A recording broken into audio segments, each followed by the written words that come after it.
You are listening once again to Beyond Reason with your host Michael Yaffee, where we talk faith, culture, and politics when I get a chance to do this show, and where we try to make sense and I try to be your voice of reason through everything out there that is pretty much beyond reason. And there's a lot of that out there lately, especially this week. And today, I'm kind of shocked. I'm kind of the lone voice, the lone opinion in terms of this Eric Garner case. I seem to be the only one who actually agrees with the grand jury's decision. I'm shocked as you are. Most conservatives in talk radio disagree with it. And I'm going to place, I'm going to say who in a little bit and play someone I totally respect and give his opinion who disagrees with the decision. They believe that there should have been an indictment, that the cop used excessive force in bringing down Eric Garner that ended up resulting in him being killed. And I have to say, I don't see that. So if you're one of the people that agrees with me or disagrees with me, you can call 407-674-1025. But when I'm looking at the evidence, I just don't agree with that. And the main evidence, obviously, is the video. We have video showing what happened. Here's the facts. For one, he was resisting arrest. He was doing something illegal. And the other fact is, he's a very large individual. I think he's like, 6'3", 300 and something pounds. Very, very big guy. So when you're a police officer, you're going to try to find ways to bring him down. And it looks like the cop got up there, tried to do kind of a wrestling move to bring him down. When he fell, it kind of turned into a chokehold. But it doesn't, when I watch the video, I don't hear anybody saying this, it doesn't seem like he kept the chokehold on for very long enough to have restricted his airway. It seems like when he first initially did it, he damaged something in his neck that might have caused it. The other fact of the matter is, Eric Garner had many health problems. He had health problems that they say were definitely contributing factors into his death.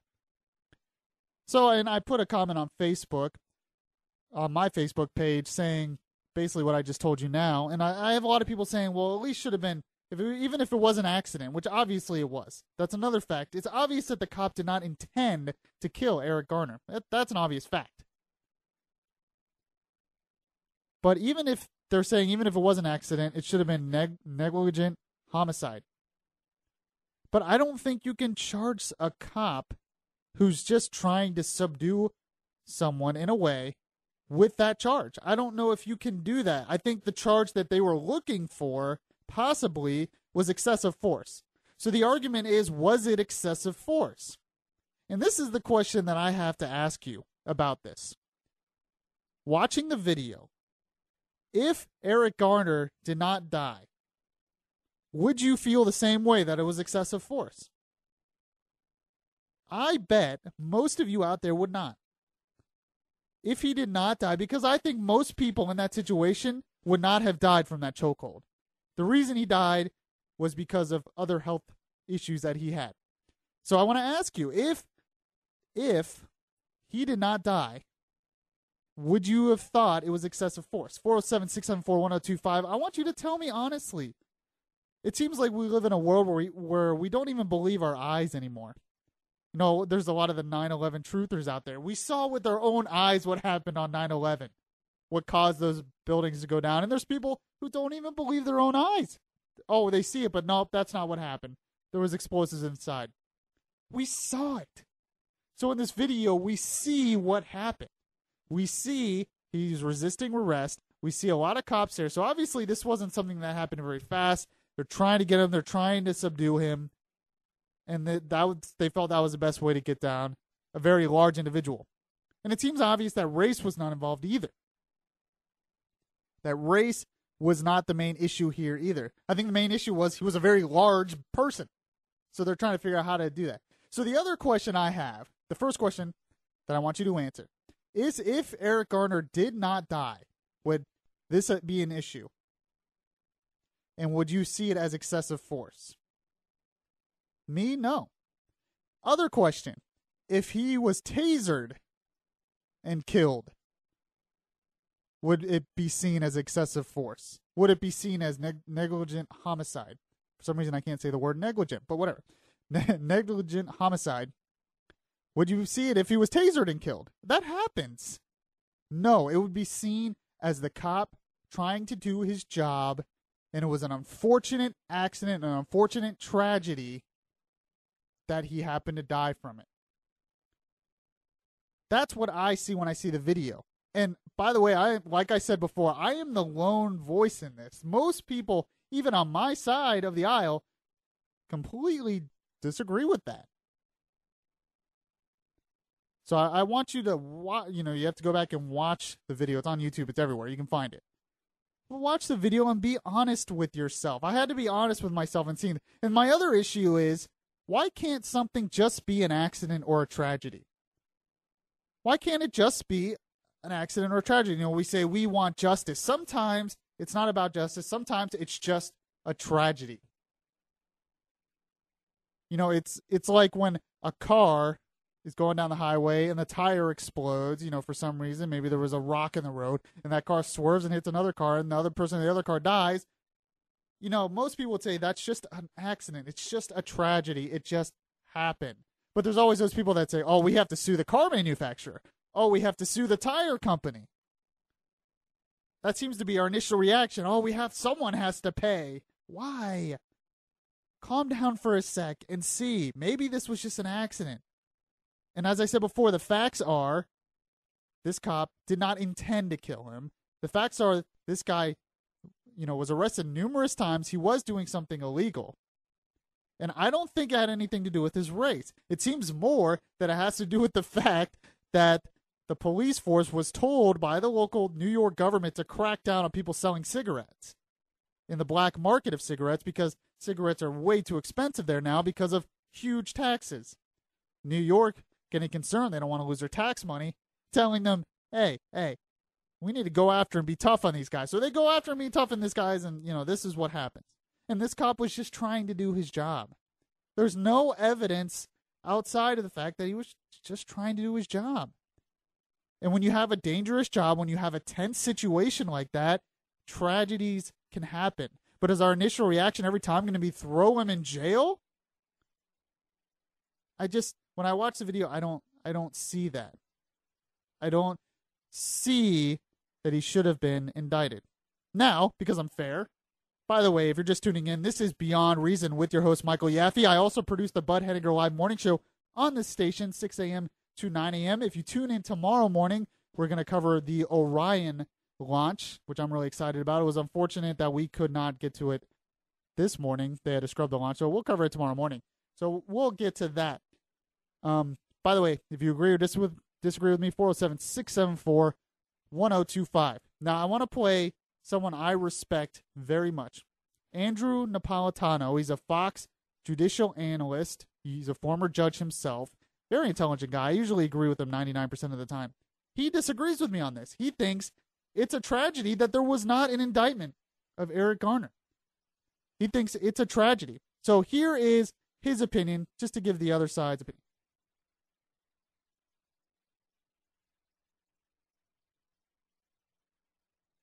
Technical difficulties. Yeah, we'll get to that in just a sec.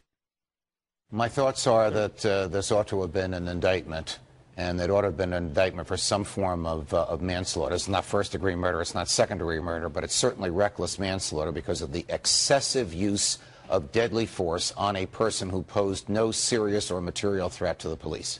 Now, I say that, not having seen the evidence before the grand jury, not having seen all of the medical reports, not having heard what the DA said to the grand jury, but just on the basis of the tape alone, on the basis of the absence of a threat that Eric Garner posed. Yes, he was resisting arrest, but he had no means to threaten the police. He had no deadly force in his hands.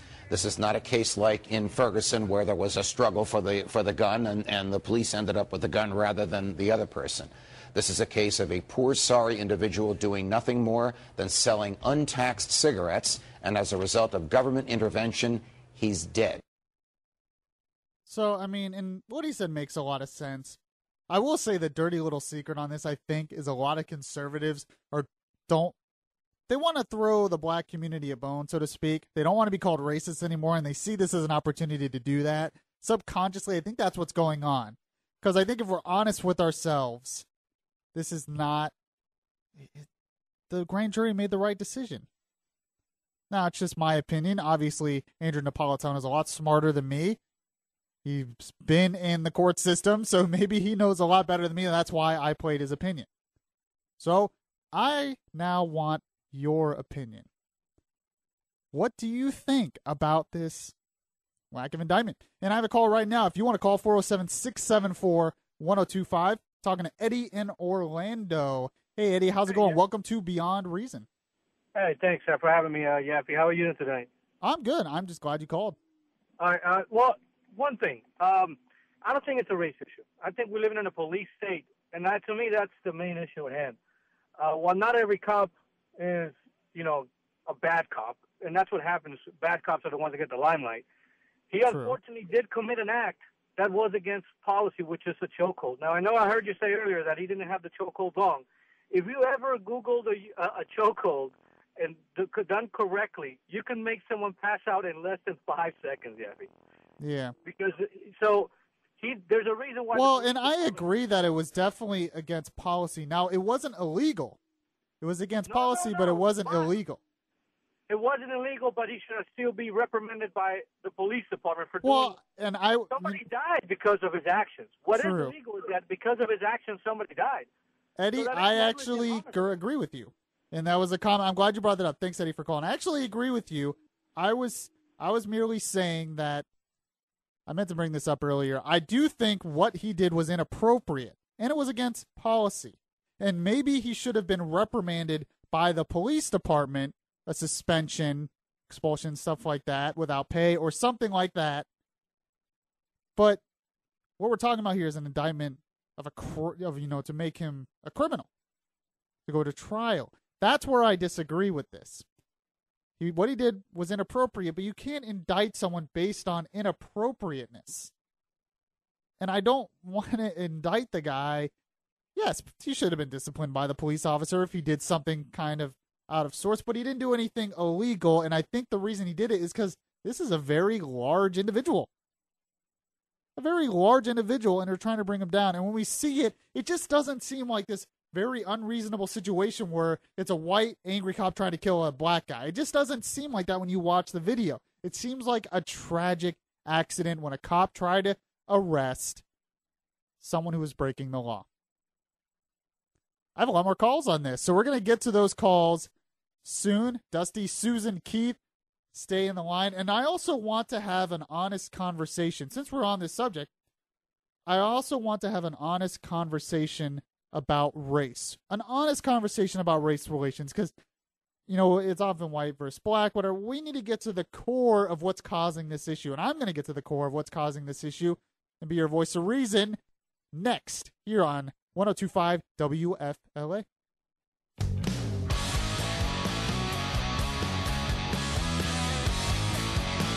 Welcome back to Beyond Reason with your host, Michael Yaffee, where we talk faith, culture, and politics.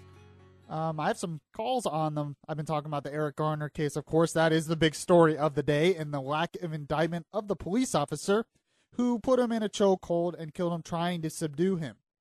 Now, I want you to remember the questions I asked initially. If Eric Garner did not die, would the cop be arrested or indicted for excessive force? That's one question. I want you to think about that. 2, if the cop used a taser and Eric Garner died, would he have been arrested, or would the cop have been indicted for excessive force? I just want you to think those over and call 407-674-1025, 855-545-1025, and give me your answer to that. I'm going to go to Jim in Apopka. What's up, Jim? Good evening, Michael. I couldn't listen to you this morning. I was having eye surgery, so if it came up and you were on tonight, I didn't know till I turned on my radio, sir. Oh, well, lucky me. Lucky me. Yeah, lucky you. What's up, Jim? Listen, this thing about, you asked a question about a taser. That may or may not be an issue here, but and you discussed the chokehold being against policy but not illegal. Well, they made it a policy, I would imagine, because it's a danger to someone. Excuse me. A danger like this situation that happened. Otherwise, why would they make it policy? Now, your legal point is correct. It's not illegal. Unfortunately, you say this man put him in a chokehold. You didn't mention there were 5 cops there. Right. And I think the indictment, there should have been an indictment. That does not make the officer guilty. That just means that he has. Well, I know that. Case. That's true. It had gone to trial. Now, do you think the indictment should have been for excessive force? There's numerous things it could have been. It could have been for homicide. But homicide just means that one person was killed by another. It doesn't mean they're guilty of homicide. This is what a lot of people mix up. Well, that's what the medical examiner said. It ruled it a homicide, and that's why a lot of people want him to be indicted. But you're right. Just because it's homicide doesn't mean that he was guilty of a crime. It just means that Eric Garner's death was a result of the cop's actions. Of interaction with another person. Wouldn't necessarily need to be a cop. But it's not, yeah, and it's not, doesn't mean he did anything criminal. And that's the issue here. Do we want to send a cop, eventually, if he was proven guilty in trial, do we want to send him to jail for something that wasn't criminal? It might have been poor judgment. It might have been a mistake, an accident, but it wasn't criminal. I want to send him to trial. Okay. It'll be the decision of the jury whether he goes to jail. Well, I want the grand jury to indict him, and then I want him to go to trial. And you know what, Jim? You are with the majority opinion on that. And, a lot of people want the jury to look at it, but it was a jury who also decided not to indict him. I'm going to take Dusty in a Popka. Hey, Dusty, how's it going? Hey, Mike, how are you? I'm Great good now that you called. Thanks, man. Yeah, he should not have been indicted. What if the guy was white? This would not be an issue. Well, I mean that it's such a sad state in our country when a statement like that is so very true. Yeah, and I think you're right. I think that is very true. That if it was white, I don't think it would even have been really in the news as much, and there wouldn't be as much protest. The other side of that, this is, if I saw the video and the 5 cops were all on top of him, and I don't know, I didn't see the medical examiner's report, but who's to say it wasn't all 5 of the guys on top of him that didn't cause him to choke? Yeah, that's an interesting point, and a lot of people have a problem with the chokehold because there was 5 other cops there. But I just think it's easy for us on the sidelines to judge those situations because cops, they deal with these tense situations all the time. And they're out there trying to subdue, and this is a very large individual, and they're just trying to do this without it getting out of hand. And he tried to do something, it might have been poor judgment, and us on the side like, where he should have done that, or he should have done this. I mean, that's easier said than done. When you're actually in that situation, it's very fast-moving, and you're also trying to protect yourself while subduing the criminal. And you're also trying to protect not only yourself, but your other police officers. Exactly, and it just didn't seem like... Yeah, you're absolutely correct. Thanks, Dusty. I appreciate your call as always. And one more call on this. Jeff from Orlando, what do you think about the lack of indictment? I'm a big-time law and order guy. I think based on the back of George Zimmerman's head, he shouldn't have gone to trial. I think Darren Wilson should have gotten off. Michael Brown was a punk and tried to charge him. But in this case, when the guy was saying, I can't breathe, when all he was doing was selling some illegal cigarettes, I really do. I think this one was – I'm an attorney as well. I don't do criminal law, but it just appeared excessive to me. I mean, this poor guy, he was selling illegal cigarettes. You got 5 cops coming, a guy grabbing him from behind, and he starts standing. Now, I will say that is very interesting that they had that many cops go after someone for selling illegal cigarettes. But I'll tell you what, I think that was because they were mandated by higher authorities to do that. Yeah, it just seems like the poor guy. I mean, when he says, I can't breathe. But when he said it, shoot him with the taser, tase him, whatever. But don't chokehold him. And then when he says, I can't breathe, you don't let go. Well, but from what I saw, he did let go when he said that. He had his hand on top of his head, but he wasn't in the chokehold. He took him to the ground, though, with the chokehold. And to me, as a guy who, is completely for Darren Wilson, completely for George Zimmerman is an idiot. But I feel like, he got beat up by Trayvon before he shot him. Right. But in this case, it just seemed excessive and unnecessary to me, and I feel sorry for the Garner guy. All right. I appreciate your opinion. You are actually, like I said, you are the majority opinion on this. I am not. And my last point on this, when you're talking about excessive force, well, you were talking about how many cops were there, and this poor guy was just trying to sell cigarettes on the street. Are we sure to blame the cop for this, though? Because that was the issue. We were trying to indict this single cop for putting a chokehold. When you start getting the issue of, well, why did there have to be 5 cops there? Why did they have to try to arrest him? That's above that cop's head. And the reason they did that is they wanted the tax money from the cigarettes, and the black market was growing from cigarettes, which means less tax dollars from the cigarettes they sell legally. So I'm positive the heads of state in that area were like, we need to crack down on this. They can't be doing this black market, and that's why 5 cops are there. I'm positive that's what was going on. So if you want to make that the issue, that they went after this guy so hard for such a minor thing, I wouldn't blame the cop for that. I would blame the policies of New York City and go to the people much higher above than the cop. You were listening to Beyond Reason. I'm your host, Michael Yaffee. I want to have an honest conversation about race relations, because that's what this is all about. Because many in the black community obviously believe that they are being targeted and poorly treated by cops because they are black. And the facts show that probably, when I say that's probably true, I don't think they're being harshly treated, but I bet you there is a lot of prejudice with some cops. This is me being honest. This is what I mean, the honest conversation. I believe there probably is some prejudice with cops against blacks. And the fact is, yes, if there is a more young black kids as a proportion of their population are killed than young white kids by cops. But you have to ask yourself, why? If that prejudice exists, and I don't think it exists as bad as they think it does, but it probably is in the back of some of their heads. Why does that exist? Well, the fact is also that most of the murders of blacks are by other blacks. The fact is also most of the crime in certain areas are caused by blacks. The fact is also a young black male has more of a chance of being killed by another young black male than he does by a cop. So it seems that there probably is prejudice because the cops experience a lot of crime from the black community.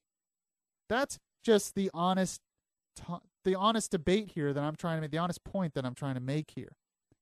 That if you're a cop and you're trying to enforce laws, you're trying to bust, drug dealers or whatever, and you keep pulling over black kids with certain appearances and in certain areas, and you keep finding that they're doing something illegal, aren't you going to keep doing the same thing?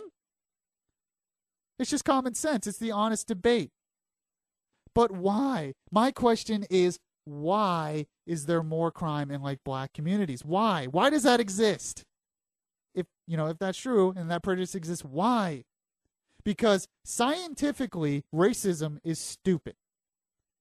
Scientifically, racism makes no sense. Genetically, whites, blacks, Asian, whatever, we're 99% the same. There's no evidence that any race is inferior than the other. So why is this disparity happening between groups of races? That is what I'm going to get to when we get back. I invite your phone calls as well, 407-674-1025. You are listening to Beyond Reason here on News Radio 1025. Okay, welcome back to Beyond Reason with your host, me, Michael Yaffee, where we talk faith, culture, and politics. And right now I'm talking race relations. I want to have an honest discussion about race. With the Michael Brown case, with the Eric Garner case, there's a lot of people saying blacks are unfairly treated, especially when it comes to cops. I said that evidence, there probably is a prejudice among cops and blacks, but there is also a lot more crime in black communities in the inner cities. So maybe that prejudice is valid. And the question is why? Because racism as a scientific fact is stupid because genetically we are all the same, as I made that point earlier. So to actually believe that one race is inferior, superior than the other makes no sense. It goes against all fact. So there has to be something else that's causing black communities to have more crime, to be treated this way. You know, is that unfair? I don't know. If you're a cop and you're trying to bust down crime and you pull over blacks and you more times than not find that they're committing crimes, you're going to keep doing it? I'm not saying that's right. I'm just pointing out the facts and trying to have an honest discussion about it. And before I give my take on what's causing all this, I want to take Seymour and Coco and ask you, what do you think is causing all this? Well, let's say that you and I are walking down the street. You're going one way, I'm going the other, and we walk up to each other. Can you see what I have in my mind? No, I can't. And I can't see what you got in yours. Correct. Can you see what I have in my heart, my intent? No, I can't. And I can't see what's in yours. But I can see what? Skin color. Yeah, that's true. Among other things, but yes. Now, I do not have any friends that are black. I do have friends that are melanin enhanced. I like that. Say that again. Melanin enhanced. Yeah, that's a good point because we're all different shades of brown. You're right. Thank you very much. I've only known of very few people that were what I would call truly white. It was rather frightful because you could see the veins underneath the skin. That's a good point. Yeah, you're right. We're not truly white or black. We're all really different shades of melanin or different shades of brown. You're right. Of enhancement, you know? Another reason why racism is dumb. But the thing is, we are taught from childhood. You know, you got to be afraid of the other person. Yeah. All right. Well, how do I tell you're an other person? I can't see your brain. I can't see what's in your mind. I can't see what's in your heart. So you're basing on. So what you usually do is based on your personal history and what you're taught, like you said. On what you can see. Okay. Right. And I, you know, like I said, I have absolutely no friends that are black, but I have a lot of friends that are varying degrees of melanin. I like Seymour. I like your take on that. Thanks for calling, man. I agree with that. But he's right. We base those judgments based on our personal history, and when you look at the facts, there's more crime in black communities. If you're a young black kid, you have more of a chance of dropping out of high school, more of a chance of going to jail, more of a chance of committing crimes when you're older. Why does that exist? It's not because of the color of your skin. It exists for one main reason: the lack of the father in the home of a lot of black families. The lack of the father, the lack of family and family values in the home. That has happened way too much. Want to know what minority does better than blacks and whites? A lot of the Asian minorities do better in school, do better in economics and life than even whites do. Why? Because in the Asian culture, especially in like Japan, South Korea, family is vital to them. And families are very, very involved in their kids' lives and everything, the father included. That's not happening in a lot of black communities. And that is what's causing this. We have to restore family values. And by the way, it's not happening in a lot of black communities, and it's starting not to happen in a lot of white communities. It could very well start happening, especially when whites become the minority. It could switch. It's starting to happen in white communities too. But right now it's happening more in black communities. Why? Why is the father not in the household? Two reasons. One, we took God out of the public square and out of public schools. God is not there anymore. That's what teaches us moral values. That's what teaches you how to be a good man and a good father. So we've taken that out. The other reason is because of the creation of the giant government welfare state that started mainly in the 60s. The welfare state, which encouraged a system where fathers aren't there, gave more money to mothers who didn't work and more money to them the more kids they had and when the father is not around. Once again, we have a huge problem in this country, and it's one of the direct results of the growth of the welfare state and the growth of the federal government. Why do you think I get behind this microphone and talk about this stuff? Because it has an effect. It has an effect on our society. Don't you realize with all these race relations that we're pawns in a political game? Why do you think they created the welfare state? You know, they talk about whites probably deal better with, you have more chance of being arrested if you're black. Probably have more chance of getting welfare if you're black as well, too. Why do you think that is? Why do you think it was created? For politics. The Democrats wanted a permanent black constituency. They created the welfare state, created a dependency on the federal government. And when that dependency exists, you have to keep voting for it to get your money. And it was all done for politics. So the Democrats could get a permanent black constituency vote. We're pawns in a political game. And a lot of the divisiveness now, Obama came out and said, oh, well, it seems that blacks are treated unfairly against cops. Why do you think he's saying that? Think he believes that? No. Obama did not grow up in inner city problems. He does not have ancestors who were slaves. It exists for politics. He's trying to divide us so we can use that division to get more votes. Hey, they're treating you unfairly. I'll stop them from treating you unfairly. Vote for me. We're pawns in politics, and we're also pawns in the media. The media love these stories because they get ratings from it. The ratings after the Michael Brown decision not to indict him on the news networks were huge. Way bigger than they usually are on a daily basis. So the media is going to perpetuate this even more. We're pawns in a game. We're pawns in a game. And another example I have of that was this week. It didn't get as much attention as I think it should have. But Chris Rock had an interview this week. A lot of blacks, a lot of people actually, like Chris Rock, and he talked about the race issues. And one thing he said that was very interesting, and I kind of laughed when I said it because it's kind of true. He said, a black president isn't a sign of black progress. It's a sign of white progress. There's been qualified black people for years. Just whites finally got to the point where they could vote for a black person, and you kind of laugh because it kind of makes sense. That's kind of true. It's kind of white progress. But do you see what he's doing too? He also said the whites should start to pay for what their ancestors have done. So if the ancestors were bad against blacks, it's time that you pay not reparations. It was basically what he's saying.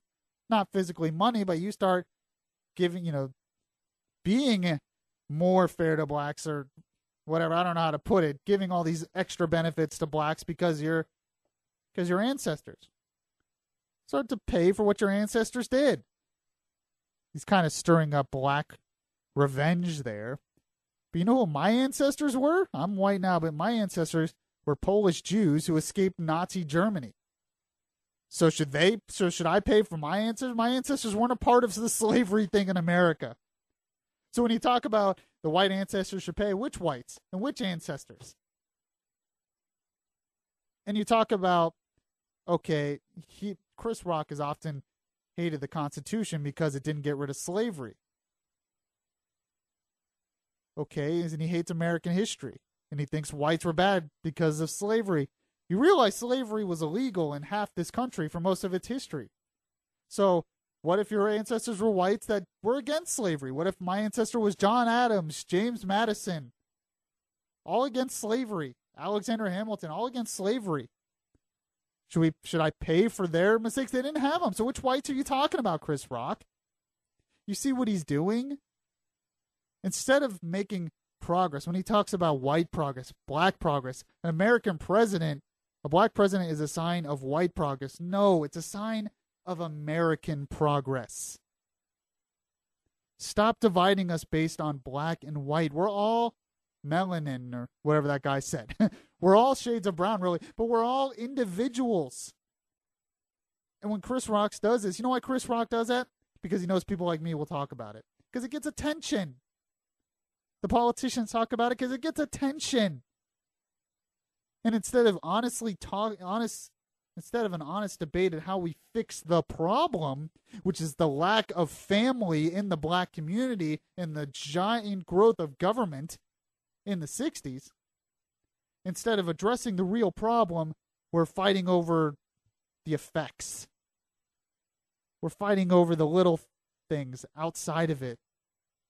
And they don't have any intention of fixing the problem because that's how they get their power and their money. So you're being pawns in a political game. So when you automatically assume when a cop kills a black person that it's the cop's fault, you're a pawn in the game. And if you're on the other side and automatically assume that it's the black person's fault, you're being pawns in the political game. Stop it. We're all individuals. We're all individuals. And by the way, speaking of the giant growth of government, we just passed a threshold in the national debt this week. Good sign for our future. I just explained how the giant growth of government has caused most of our problems right now. And guess what? Government is growing more and more. So how do we fix this? Well, I'll talk about that next. You are listening to Beyond Reason. I'm your host, Michael Yaffee. By the way, I want you to follow the station on Twitter at News Radio 1025. Also like us on Facebook at WFLA Orlando and follow me on Twitter at Michael Yaffee. Going to talk about the national debt next. News Radio 1025. Hey,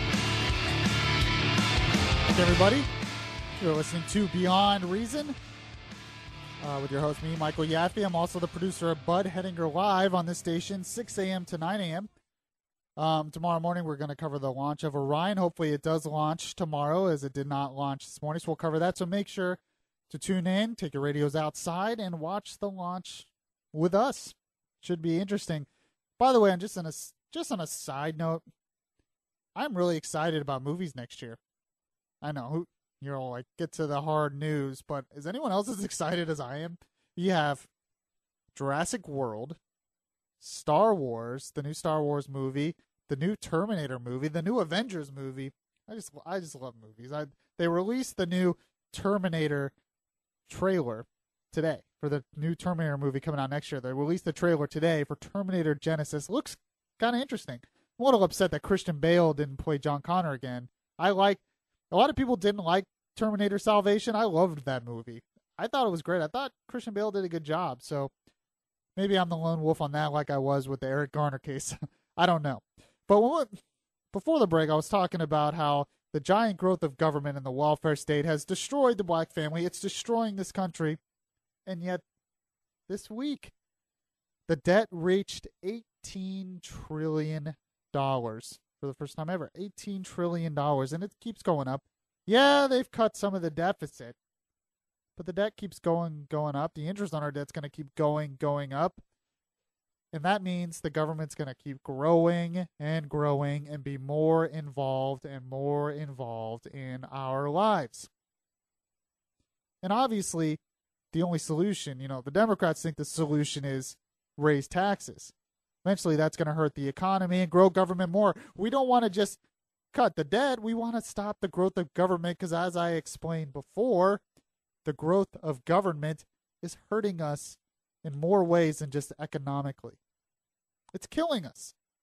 It's killing us. So what do? Well, we have to cut spending. But it goes way beyond that. We have to get to a point. This is going to be extremely difficult because I don't think many of us realize how dependent we are on the federal government.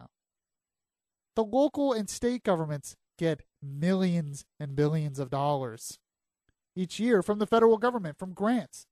I had a story here from George Will, made an excellent point. He talked about how in 2010, Plymouth, Connecticut was awarded $430,000 for widening sidewalks near a couple schools. This money was a portion of the $612 million Congress authorized for 5 years of federal Safe Routes to School program. Would somebody tell me why it's the federal government's role to give money for local sidewalks?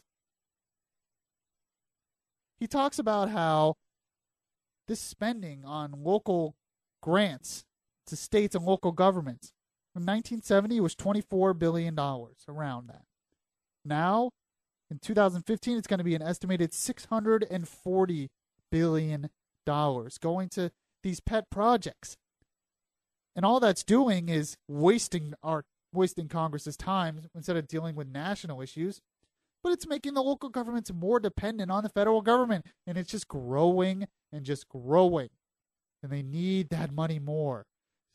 And it makes Congress more corrupt because they add all this pork and extra spending into their bills so they can get reelected. There's so many reasons why the growth of government is really bad for us, really bad for this country. And, we just have to come to a point in this country. We have to convince the American people. I don't know how we do this. Hopefully I will contribute to that by being behind this microphone.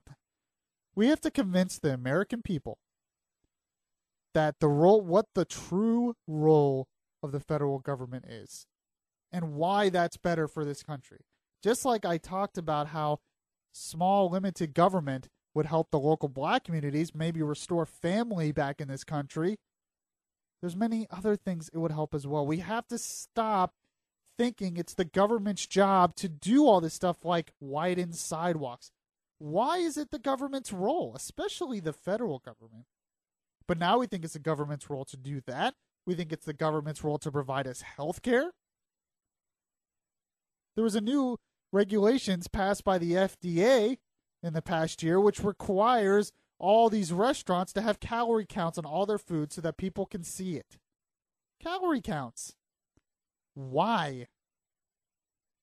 Why is it the federal government's job? And then they did a study. Amazingly, they did a study on this that showed that even applying calorie counts, basically, they recommended calorie counting apps to overweight people and giving them access to it on their cell phones. What did the study find? They didn't lose any weight. Why? Because they know what they're eating is. When you go to McDonald's, you know that if you eat it a lot, it's going to make you fat. It's not exactly news. Why do I have to have a calorie count telling me that? And yet it's costing businesses $1.9 billion. It costs business $1.9 billion to apply with these regulations. That's money out of our economy, out of the free market economy. That could be going in your pocket to provide jobs. What? Why is it the federal government's role to be telling me